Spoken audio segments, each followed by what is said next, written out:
Նոյեմբերի 8-ին Ամերիկայի ընտրողները կքվեարկեն եւ ժամեր անց հայտնի կլինի թե ով է ընտրվել գերտերության 45-րդ նախագահը։ Հիլարի Քլինտոն, Դոնալդ Թրամփ մենամարտը ամերիկացիների, ինչու՞ չէ գուցե նաեւ մնացած աշխարհի կողմից ընկալվում է որպես ԱՄՆ-ի ամենաանկանխատեսելի եւ բախտորոշ ընտրությունը։ Պայթում են նոր սկանդալներ, մերթ դեմոկրատներն են Թրամփին մեղադրում ռուսների աջակցությունը վայելելու մեջ, մերթ հանրապետականներն են Քլինտոնին մեղադրում էլեկտրոնային նամակագրությունը ոչ պատշաճ ու երկրի համար վտանգավոր եղանակով օգտագործելու մեջ։ Հետաքննությունների դաշնային գործակալության տնօրեն Ջեյմս Քոմին օրենսդիրներին տեղեկացրել է, որ կան պետական քարտուղարի պաշտոնը զբաղեցնելու շրջանում Քլինտոնի անձնական էլեկտրոնային նամակագրությանն առնչվող նոր փաստեր։ Սենատում դեմոկրատների առաջնորդ Հարի Ռիդը հայտարարել է, թե հետաքննությունների դաշնային գործակալության տնօրենը գուցեև խախտել է օրենքը, որի համաձայն պետական պաշտոնյան չունի ընտրությունների արդյունքի վրա հնարավոր ազդեցություն գործող տեղեկությունների հրապարակման իրավունք։ Սա նոր սկանդալ չէ։ Քլինտոնի կողմից պետական դեպարտամենտը ղեկավարելու օրոք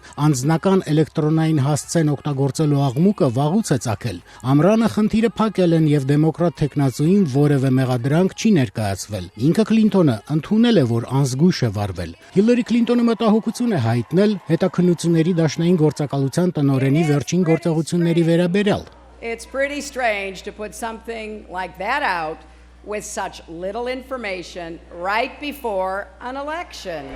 Բավական տարօրինակ է, երբ հենց ընտրություններից առաջ շրջանառության մեջ է դրվում չնչին բովանդակությամբ այդ օրինակ տեղեկատվություն։ Ֆլորիդայում ընտրողների հետ հանդիպման ընթացքում ասել է դեմոկրատական թեկնածուն։ Նա պահանջել է Ջեյմս Քոմիից հրապարակել բոլոր հայտնի տեղեկությունները։ Voters deserve to get full and complete facts. Իրականում սա ոչ միայն տարօրինակ է, սա աննախադեպ է եւ մտահոգիչ։ Ընտրողները ունեն ամբողջական եւ համապարփակ փաստեր ստանալու իրավունք, այնպես որ մենք Քոմիին կոչ ենք անում ամեն ինչ բացատրել, ամեն ինչ դնել սեղանի վրա, ասել է Քլինտոնը։ And so we've called on Director Comey to explain everything right away, put it all out on the table, right?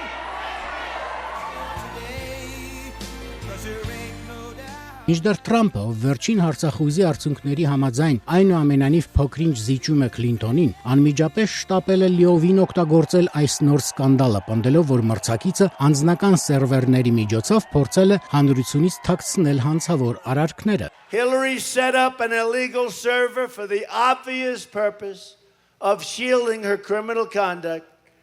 from public disclosure and exposure. Ակնարկելով Ամերիկայի ամենասկանդալային պատմություններից մեկը Watergate-ը, որը 1974 թվականին հանգեցրել է նախագահ Ռիչարդ Նիքսոնի հրաժարականին, Թրամփն ասել է, թե Քլինտոնի էլեկտրոնային նամակագրության սկանդալը ավելի աղաղակող է, քան Watergate-ը։ The news this morning is this is bigger